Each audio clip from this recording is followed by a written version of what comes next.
Bonsoir et bienvenue à vous tous qui êtes branchés sur les ondes de la 103.3, la radio Kazoza FM. L'émission c'est toujours Kuziko.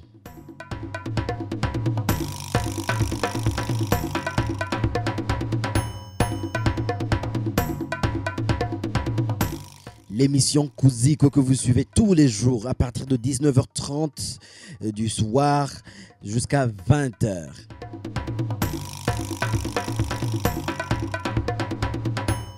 Émission Kuziko, une émission qui vous parle de l'art et de la culture du Burundi. Bienvenue encore une fois.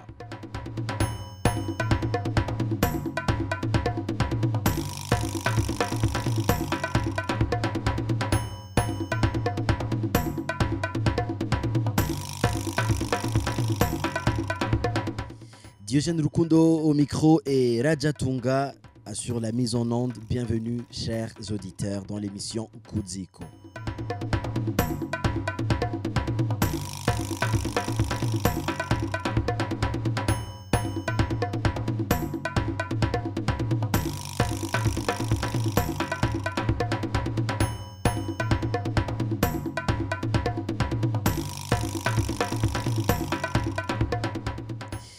On est le 7 juillet, on vous rappelle, et puis on est jeudi, donc c'est aujourd'hui où on va écouter une émission Kuziko qui nous a été préparée par les membres des éditions Ugusoma.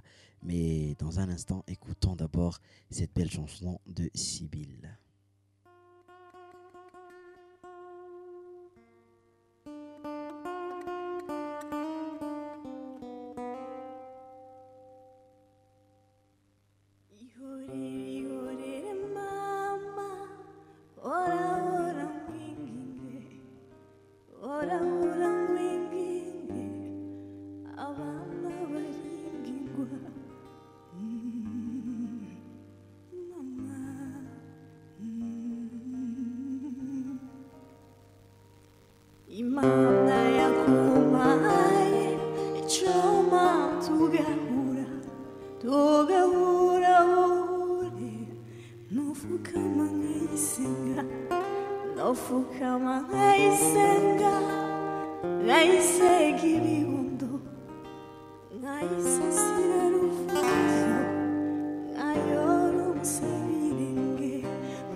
Comme il est de l'accoutumée, chaque jour nous avons un invité et notre invité aujourd'hui il s'appelle Andrej Gordašević. Il nous entend très bien. Bonjour Andrej. Bonsoir, bonjour. Vous allez très bien? Oh, merci beaucoup. Ouais, ça va, ça va. Vous êtes branché sur les ondes de la Kazoza FM 103.3 et on vous entend. Pouvez-vous vous présenter un tout petit peu pour que les auditeurs puissent savoir avec qui on est en train de parler ce soir? Ah, ok. Alors, merci beaucoup pour l'invitation. Et si je dois m'introduire, je suis photographe documentaire. Je fais les histoires dans les pays différents.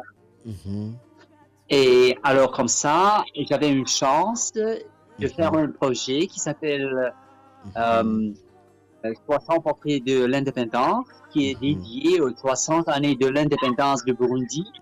Et alors j'étais totalement enchanté par cette chance, opportunité. Je suis venu là en mois de mai. Et alors, avec le support de la coopération suisse, de Jean Beret, de Roland, de Diogène, des autres gens de Nitanga Tandru et les autres qui m'ont supporté dans ce voyage et les arrangements pour que je puisse rencontrer les gens et faire les portraits et aussi entendre les histoires de ces gens. Je me remercie beaucoup par tout le monde qui a organisé le voyage et les rencontres avec les gens. Oui. C'était très charmant aussi de rencontrer les photographes burundais et burundaises. On avait les workshops, on avait les échanges, on travaillait dans les champs ensemble. Et c'était absolument charmant. Je suis vraiment charmé par Burundi, l'atmosphère, les gens,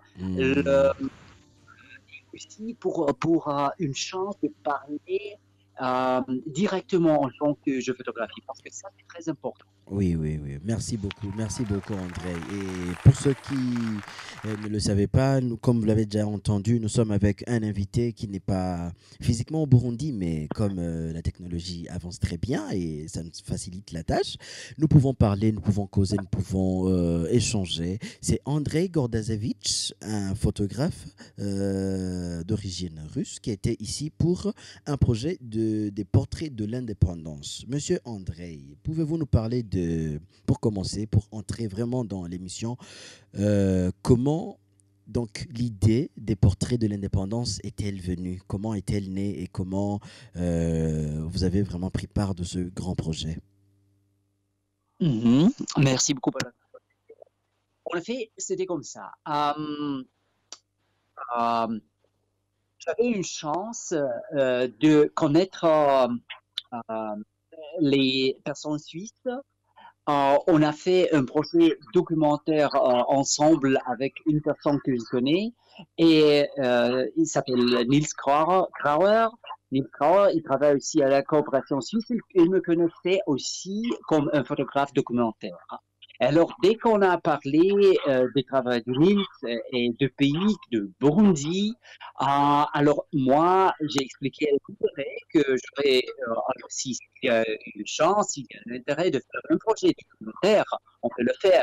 Et puis, on a connu que voilà, le projet 60 ans de l'indépendance, c'est cette année. Alors, comme ça, j'ai pensé, mais au lieu de faire juste les histoires, par exemple, sur les pêcheurs ou les histoires des autres occupations, du thé, du café, de la production, on pourrait en effet combiner tout ça dans un grand projet qui s'appelle les portraits de l'indépendance. Alors, de façon que je puisse rencontrer les gens des métiers, des occupations différentes. Et voilà, chacun me raconte une petite histoire. En effet, j'ai posé les deux questions pour tout le monde. Et la première question, c'était ce qui est l'indépendance pour toi personnellement. Pas politiquement, pas historiquement, mais personnellement pour une personne dont je dirais un portrait. Et la deuxième question, c'était peut-être même plus compliqué. C'est l'histoire la plus importante de la vie. De la vie de chaque personne. Alors, l'histoire la plus importante de chaque personne. Voilà. Ok. Alors, André, avant qu'on aille trop loin, je voudrais accueillir encore une fois une des personnes qui ont travaillé sur le projet, Monsieur Roland Ruggiero-Lewis, qui est d'ailleurs avec nous au studio. Bonsoir, Roland. Bonsoir. Comment vous allez? Vous allez bien? Bonsoir, Diogène. Bonsoir à tous les auditeurs. Bonsoir à André. André, ça va? Bonjour, bonsoir. Et Roland, enchanté de t'entendre ici. Enchanté de nous retrouver sur les ondes de la Kazoza FM. Justement. Alors, c'est avec lui qu'on va continuer l'émission. Donc, André, vous nous disiez tout à l'heure du projet Les Portraits de l'Indépendance, comment l'idée était née. En peu de mots, quels étaient les objectifs de l'exposition des photos? Parce que après les photos, il y a eu une exposition, comme vous l'avez vu, à la place de l'Indépendance. Quel est vraiment le plus grand objectif de cette exposition? Alors voilà, pour moi, il y a toujours des différents dans tous les projets. Il y a certainement il y a une partie parce que voilà, en coopération sur le marché, il y a aussi ma petite partie comme photographe. Pardon, André. Pardon, excusez, on vous entend un peu mal. Vous pouvez reprendre, s'il vous plaît, la deuxième question? Oui. L'objectif, oui, on vous entend bien. On vous entend bien. L'objectif de l'exposition. Très bien. Très bien. Alors, il y a toujours des parties différentes pour chaque exposition et pour chaque projet photographique. En effet, il y a une partie burundaise, il y a une partie suisse, il y a aussi ma partie comme photographe. Et je veux dire que pour tout le monde, il y a quelques objectifs, quelques buts dans ce projet.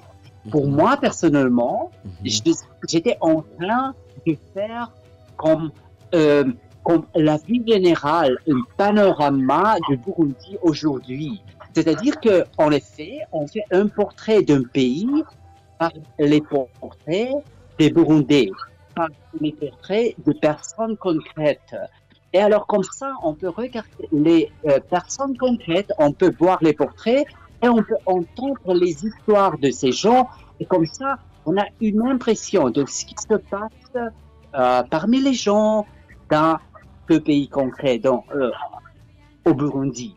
Alors ça, c'était mon but personnel comme l'auteur. Je voulais raconter cette histoire sur le pays parmi les portraits de ces gens, des Burundais contemporains. Voilà. Et c'était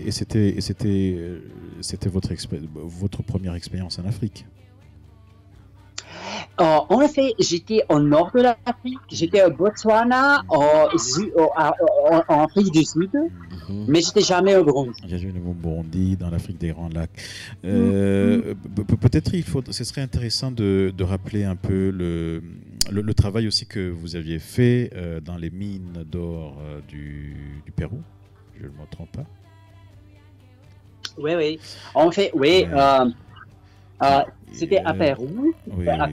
Et voilà, en Pérou, il y a quelques métiers traditionnels. Il y a aussi quelques métiers artisanaux. Et un de ces métiers, c'est la production de l'or qui est apporté des montagnes par les rivières dans les vallées. Alors, dans ces vallées, en Pérou, il y a beaucoup de gens qui essaient de retenir de l'or de sable. En effet, de l'or de sable. Ce sont les petites particules de l'or qui se concentrent dans le sable. Alors, c'est justement l'histoire de ces gens qu'on voulait raconter. Il y a un site internet dans plusieurs langues qui s'appelle quickgold.ru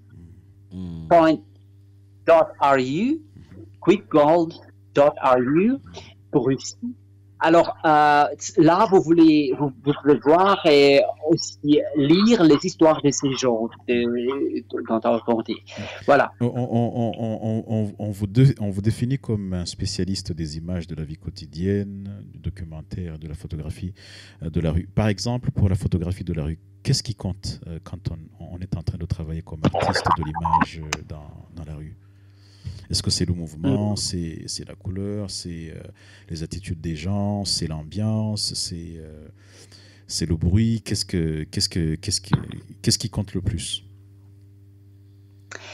En effet, pour moi, les images peuvent être absolument différentes. Parce que aussi, par ce projet particulier au Burundi, j'ai fait quelques images des personnes que je ne connaissais pas, dont je rencontrais dans la rue, j'ai fait quelques portraits.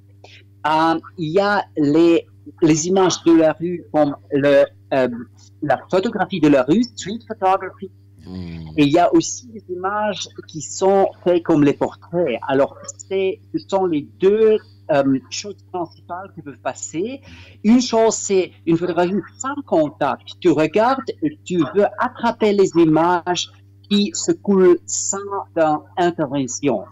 Et une autre chose, c'est de contacter les gens, de trouver les gens, d'expliquer ce que tu fais, et voilà, faire les portraits. C'est une autre partie, c'est une autre histoire.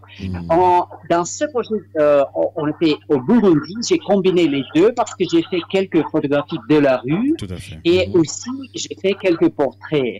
J'ai pris quelques photos de la rue de façon que je puisse raconter l'énergie du Burundi, l'énergie de la rue. Et pour que les spectateurs parmi le monde, aussi en Europe, qui ne se connaissent pas, au Burundi, peuvent voir que voilà, c'est ça la vie quotidienne. Ça se voit comme ça. Une rue, c'est comme ça. Les pêcheurs, c'est comme ça. Le lac Tanganyika, c'est comme ça. Alors, ce sont les choses très particulières, typiques pour l'Afrique, typiques pour Burundi. Mais aussi, ça contribue à la perception du portrait. C'est ça. Exactement. J'ai aussi une question d'une Burundaise qui a visité les photos, les portraits en exposition Place de l'Indépendance et qui demande pourquoi les photos sont sombres. Est-ce que tu as l'impression que les photos sont sombres, qu'il y a une tonalité sombre dans les photos, ou à ton avis c'est une perception, ou alors c'est justement voulu ainsi? Oh oui, il y a deux choses ici. Dès que j'étais malheureusement pas là, je ne savais pas vraiment comment c'était imprimé. J'espère seulement que c'était bien imprimé. J'ai entendu que c'était très, très bien imprimé. Mais aussi, les photos, il y a toujours la question que les couleurs doivent être une certaine épaisse. Alors pour moi, de façon que les couleurs parlent vraiment, je préfère aussi que c'est une certaine épaisse de couleur, de façon que c'est pas trop comme watercolor.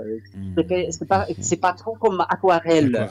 Ça doit être un certain poids, jouer sur les contrastes et créer du volume, ça suppose aussi, oui, d'accentuer parfois les tonalités et tout ça. Et oui, André, je rappelle aux auditeurs que l'émission c'est Kudziko, une émission justement qui parle de la culture et de l'art du Burundi. André, dans cette même optique, votre expérience ici au Burundi, est-ce qu'il y aurait eu une partie de la culture? Vraiment, là, on va entrer dans la culture du Burundi en tant qu'une personne étrangère au Burundi. Il y aurait une partie de la culture du Burundi qui vous aurait particulièrement intéressé, vous, en tant que photographe? Oui, absolument. Et je dois dire deux choses. La première chose, c'est que la culture d'un pays, c'est aussi la culture de la vie quotidienne. C'est une grande partie de culture. Et aussi, j'ai rencontré quelques gens. Et tout à fait, André, je pense que vous venez de souligner un point extrêmement important. On a souvent la fâcheuse et malheureuse tendance d'associer la culture à quelque chose de très figé, en oubliant que tous les gestes en fait que nous posons au quotidien, comme Burundais, notre manière de nous saluer, notre manière aussi de nous saluer avec des langues qui évoluent, avec une gestuelle qui évolue, tout ça fait partie de notre culture. Et c'est ça justement qui est extraordinaire dans le travail d'André, c'est que André il a pu aller jusque dans les petits métiers des Burundais, donc dans vraiment la culture. André, oui. Ouais. Alors c'est une partie. Mais de l'autre côté, j'ai aussi rencontré quelques gens de culture qui font pratiquement la culture. J'ai rencontré aussi des gens qui font l'agriculture, qui font la production de charbon, par exemple, aussi les pêcheurs. Ça, ce sont aussi les éléments culturels de la vie quotidienne. Mais aussi, j'ai rencontré les musiciens, j'ai rencontré les poètes, j'ai rencontré les cinéastes, par exemple, j'ai aussi rencontré les photographes qui font des autres branches de culture. Et ça, c'est aussi très important pour moi. Et je me rappelle de ton call, de ton appel, quand tu as vu la vue des maisons avec des tuiles au loin sur une colline, et le motif que tout cela peut dessiner quand on prend une photo grand angle et qu'on regarde comment est-ce que ces maisons sont parsemées sur les collines, que ça renvoie à quelque chose que visuellement peut être assez excitant et qui peut réveiller aussi des envies d'aller vers la peinture, d'aller vers, je ne sais pas moi, la poésie ou quelque chose comme ça. L'écriture même. Mais c'est vrai, parce que ou encore les peintures des maisons à Muyinga, je ne sais plus, tu m'avais parlé aussi des maisons que tu avais vues, dont tu avais vu la peinture dans certaines localités. Et je dois dire que je comprends très bien que partout dans le monde, les gens veulent de la civilisation, disons comme ça, généralement de la civilisation. Alors, c'est-à-dire que de temps en temps, les choses traditionnelles sont remplacées par les choses nouvelles. Et c'est pas tout à fait bien dans tous les cas. Par exemple, il y a quelques typiques choses dans l'architecture, dans les traditions, qui devraient être conservées aussi, parce qu'il y a aussi de la beauté dans toutes ces choses. Aussi, ça concerne les petites maisons pour les paysans, par exemple, les petits villages traditionnels, parce qu'en effet, les gens qui vivent là-bas, ils conservent la culture nationale. Et si l'on regarde un village en Russie, les maisons là sont pas peut-être tellement belles.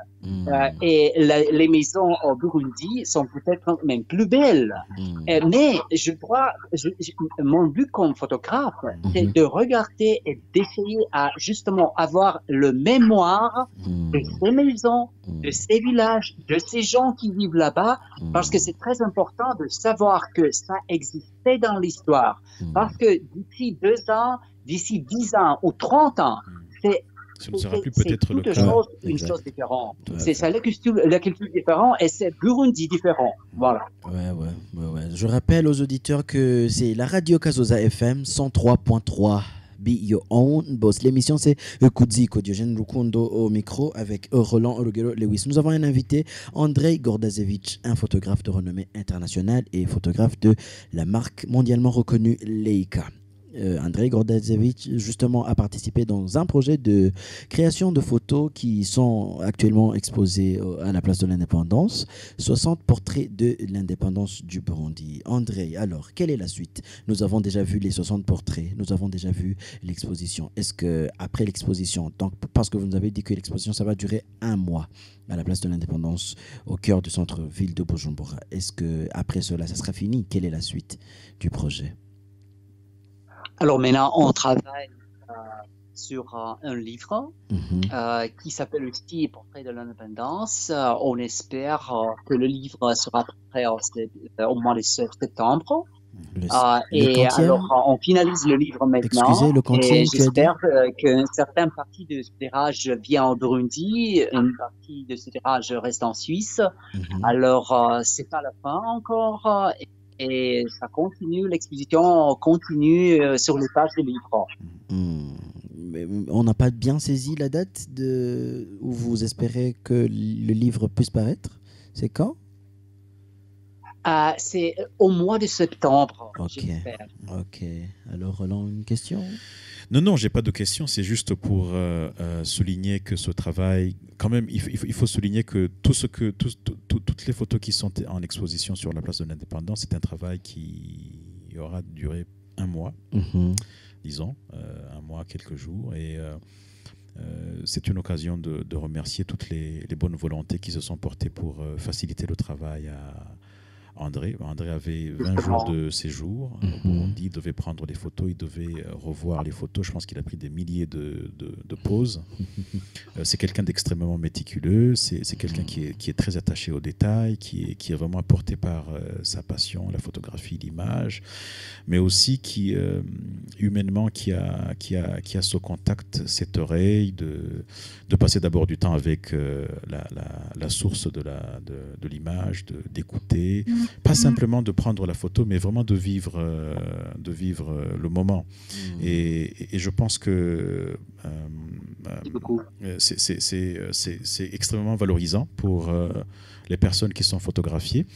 Je rappelle aussi que le projet portait sur une rencontre, un échange d'expériences entre André, qui quand même être ambassadeur de Leica suppose, Leica c'est le Mozart de la photo, il fabrique les meilleurs appareils photo.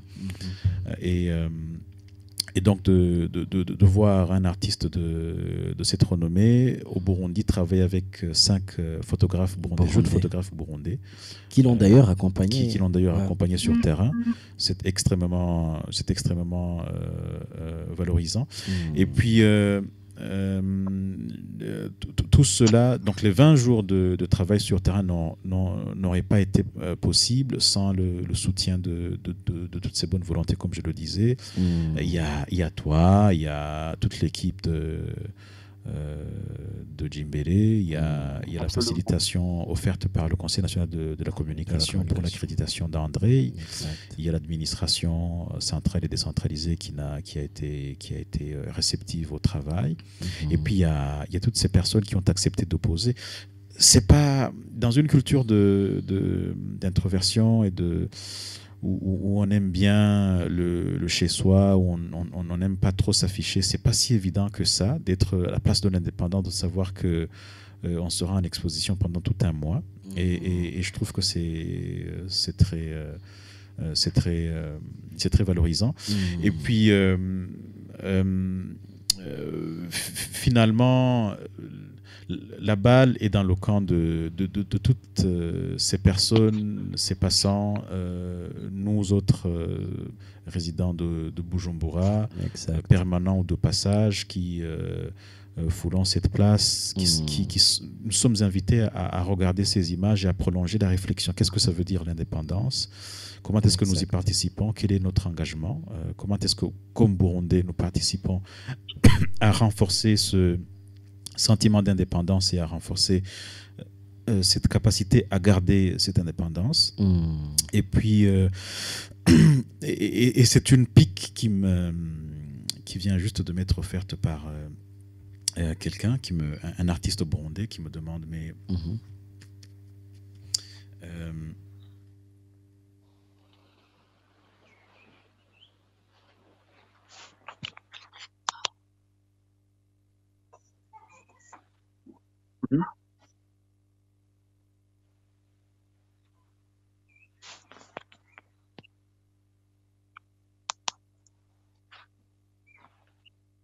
ça va toujours? Allô, oui, excusez, j'avais une petite crise de toux. Je dis, c'est une pique qui vient juste de m'être offerte par un jeune artiste burundais qui me dit, mais pourquoi est-ce que des photos d'indépendance du Burundi sont prises par un non-burundais, un photographe qui n'est pas burundais? Je pense que la réponse pourrait prendre deux formes. D'abord, l'art n'a pas de nationalité.